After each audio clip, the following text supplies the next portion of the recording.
더불어민주당 대선 경선의 최대 분수령이 될 호남 경선을 하루 앞두고 이재명, 이낙연 두 후보의 지지율이 출렁이고 있습니다. 그동안 각종 여론조사에서 선두를 달리던 이재명 지사를 이낙연 후보가 앞서거나 오차범위 내로 바짝 추격하고 있는 그런 여론조사 결과도 나오고 있습니다. 과연 이번 주말 호남 민심의 최종 선택은 어느 후보로 향하게 될지 관심인데요. 최진 대통령 리더십 연구원장과 함께 이 내용 포함해서 정치권 주요 이슈 자세히 짚어보겠습니다. 어서 오십시오. 네, 안녕하십니까. 안녕하세요. 지난주 금요일 출연하셔서 네. 추석 민심이 여야 대선 후보 경선에 큰 영향을 미칠 것이다라고 이야기해 주셨는데 추석 민심을 어떻게 보셨습니까? 소리 없이 아마 밑불 불불 끓고 있는 마그마, 용암이 터지기 일보 직전이라는 그런 느낌을 받는데요. 예. 바로 내일 9월 25일 날 광주 전남 투표 결과를 보면 추석 민심 그리고 아울러 이후의 대선에 대한 판도, 민주당의 경선 흐름 모든 거를 우리가 볼 수 있는 지표가 바로 내일 저는 공개적으로 밝혀질 거라고 봅니다. 그렇군요. 그 민심의 흐름을 내일 이제 확인을 할 수 있을 텐데요. 네. 여론조사가 나왔습니다. 예. 추석 연휴를 마치고 난 뒤 실시된 여론조사 네. 하나씩 짚어보겠습니다. 더불어민주당 대선 후보 적합도부터 보겠습니다.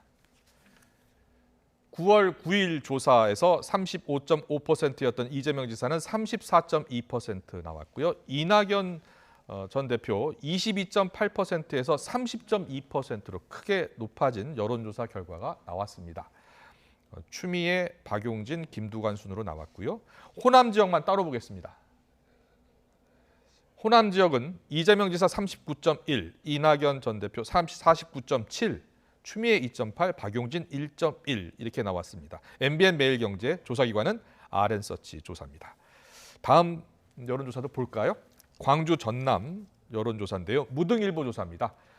무등일보 조사는 이재명 지사 38.0, 이낙연 전 대표 40.4로 나왔습니다. 추미애 4.6, 박용진 2.5, 김두관 1.8입니다. 다음 또 여론조사 볼까요? 역시 호남 지역 여론조사인데요.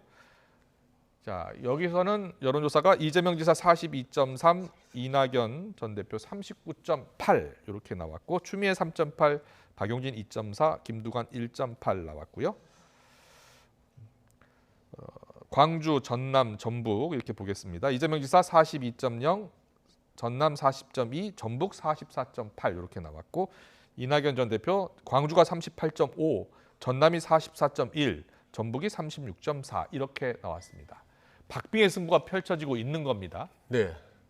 자, 여론조사를 전체적으로 한번 짚어주세요. 내일 호남 경선을 이제 호남 대첩이라고 표현을 하는데 네. 역사적으로는 이제 아시다시피 뭐 한산도 대첩, 진주 대첩, 살수 대첩 하듯이 대첩은 크게 이긴다는 뜻입니다. 그래서 내일 호남에서 단 한 표라도 이긴 후보가 이후 대선 과정에서 크게 승리할 가능성이 높다라는 의미에서 이제 호남 대첩이라고 하는데 한번 생각해보면서 금년 1월 달에 말이죠. 이낙연 후보가 전직 대통령 사면 문제 얘기 나왔을 때에 호남에서만 보더라도 3배 정도로 뒤졌습니다. 이재명 후보에게. 그랬군요. 근데 지금 9개월 만에 지금 거의 지금 나타난 여론조사를 보면요. 거의 박빙이거나 엎치락뒤치기나 심지어 지금 화면에 나오고 있는 여론조사를 보면은 호남 내에서 자기 대권주자를 적합도를 봤더니 이낙연 후보가 벌써 10% 가까이나 앞서지 않습니까? 이런 거는 정말 과거 1월 달, 그러니까 불과 한 6개월 전만에 상상도 못하고 아니 어떻게 보면 한 달 전만 해도 사실 한 달 상상도 못할 결과입니다. 그러니까 이낙연 후보 입장에서는 고전과 고통 속의 힘든 세월을 보내다가 마지막 대반전을 할 수 있는 제로 찬스를 맞이했다. 실제로 표가 과연 나타나느냐 내일 바로 그게 이제 온 국민들의 관심사인 것 같습니다. 그동안 최진 원장님께서 계속 강조하셨던 내용이 호남 지역의 민심은 전략적 투표를 많이 한다.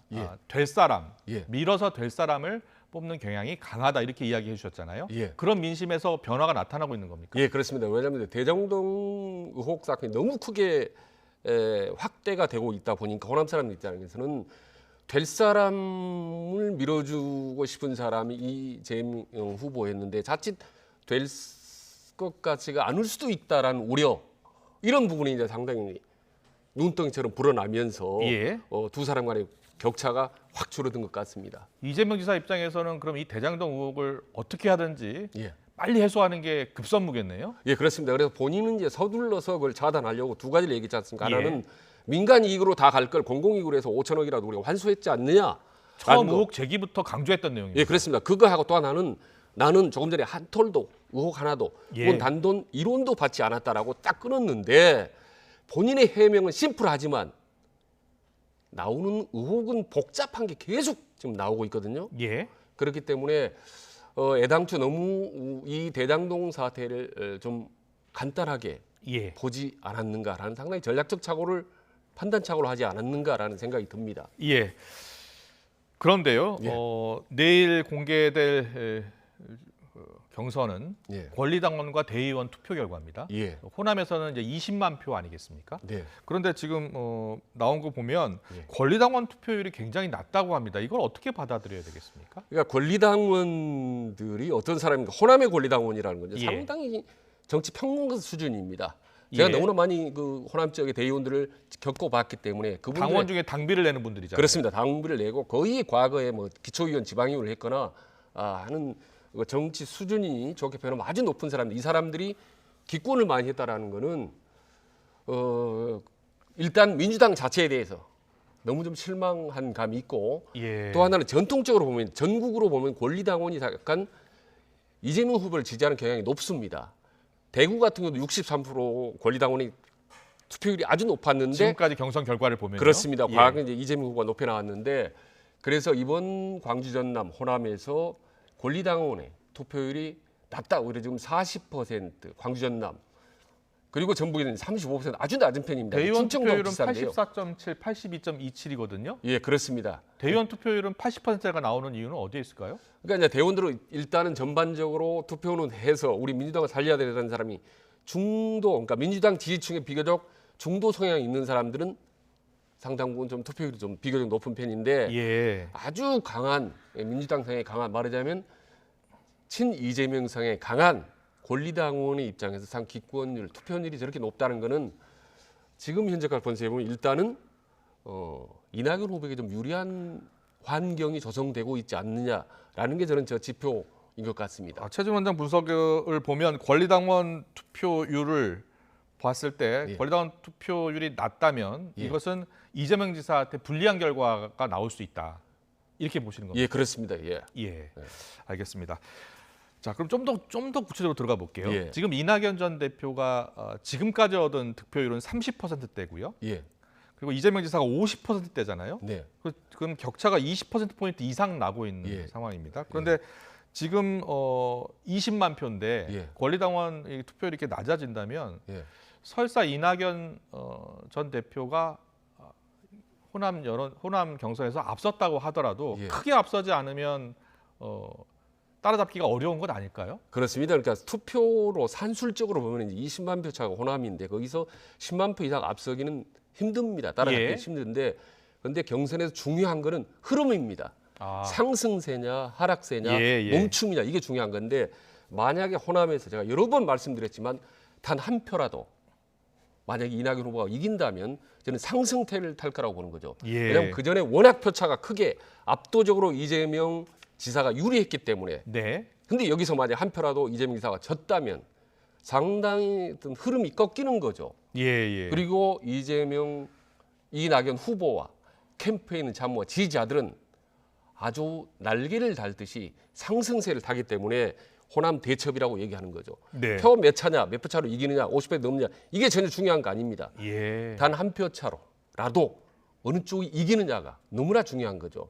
그렇군요. 최근에 이 민심의 변화는 대장동 특혜 의혹이 불거지면서 예. 나타나고 있는 것 같다라고 얘기를 해주셨는데 네. 실제로 이낙연 전 대표가요, 이 대장동 특혜 의혹에 대해서는 좀 더 적극적인 공세를 펴는 것 같아요. 네. 신속한 수사가 필요하다 이런 입장이거든요. 이낙연 전 대표의 발언 그리고 이재명 캠프 선대위원장이죠. 우원식 의원의 발언을 듣고 오겠습니다. 우선 호남에서는 1위를 할 것이 거의 확실해 보이고요. 네. 전체 판을 뒤집을 정도인지는 조금 더 지켜봐야겠습니다.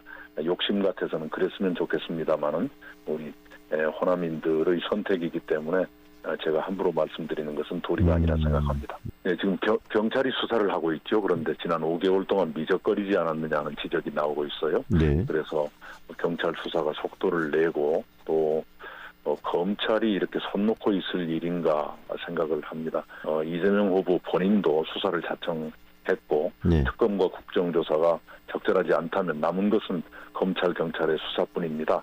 그거라도 빨리 해서 이걸 털어내는 것이 네. 민주당을 위한 길이다. 민주당의 짐을 더는 길이다. 네. 이렇게 생각을 합니다.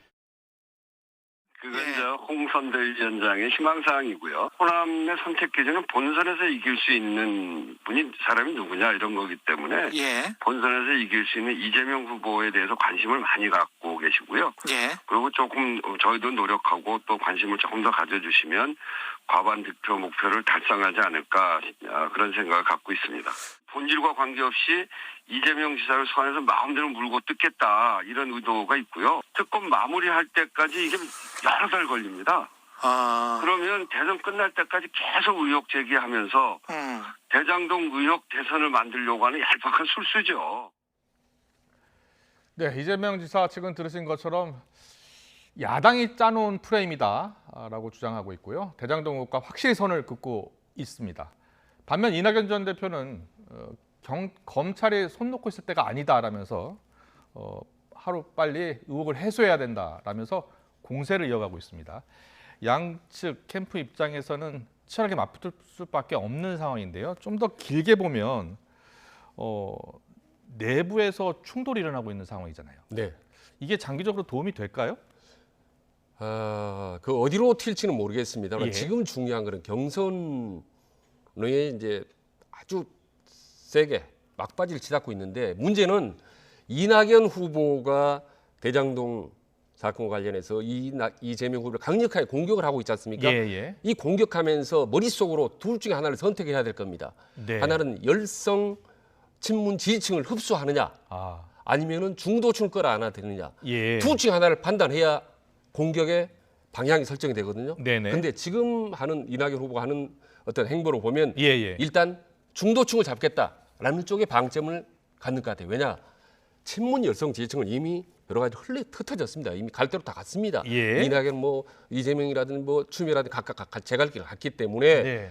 이제는 친문 열성 지지층보다는 중도층을 겨냥해야 된다. 끌어당겨야 된다. 그래서 이재명 후보를 강력하게 공격하는 것이 일단 경선 전략에서 중도층을 흡수해서 더 유리할 거다라고 판단을 한 것 같습니다. 여권 지지층 내에서 역풍 우려는요? 어떻게 보세요? 그래서 역풍 우려라는 것이 친문 열성 지지층이 걱정하고 역으로 이낙연 후보를 공격할 가능성 아니겠습니까? 예. 그건 제 개인적으로는 그 가능성은 적습니다. 추미애 걱정 안 전 해도 됩니다. 장관이 내부 총질하고 있다 이렇게 비판하던데. 그게 별로 변수로 안 됩니다. 왜냐하면 친문 열성 지지층이 10이라고 한다면 예. 아마 돌돌돌해서 각각 다 흩어졌습니다. 예. 흩어졌고 그리고 아마도 추미애 후보가 이번 내일 광주에 나가면 계속 이낙연 후보를 강력하게 공격을 할 겁니다. 아마. 예. 근데 그거는 자칫하면 진짜 호남에서 추미애 역풍이 불 수 있습니다.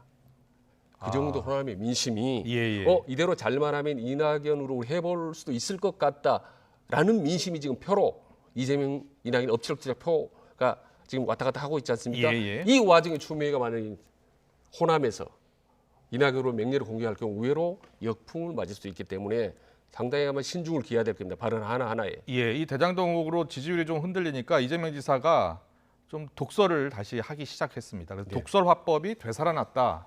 이를 놓고서 정면 돌파 의지를 보이고 있는 것이다. 이렇게 평가를 하고 있는데 이재명 지사의 대응에 대해서는 어떻게 보세요? 지금 대응이 아주 곤혹스러울 겁니다. 예. 아까도 말씀드렸다시피 나는 하나도 한 푼도 먹은 게 없다. 예. 이거야말로 내부 총질이다 아니냐, 내부 폭탄을 퍼부는 거 아니냐라고 하는 것 외에는 구체적으로 팩트들이 계속 터져 나오기 때문에 이 팩트에 대해서 일일이 어떻게 다 해명을 하겠습니까? 이재명 지사가 조금이라도 연루됐다는 의혹이 지금 나온 것은 없지 않습니까? 없죠. 그러나 추가로 여러 가지 추가된 의혹들이 불거져 나오고 있고 예. 아까도 말했지만 제일 무서운 게 내부 비판입니다.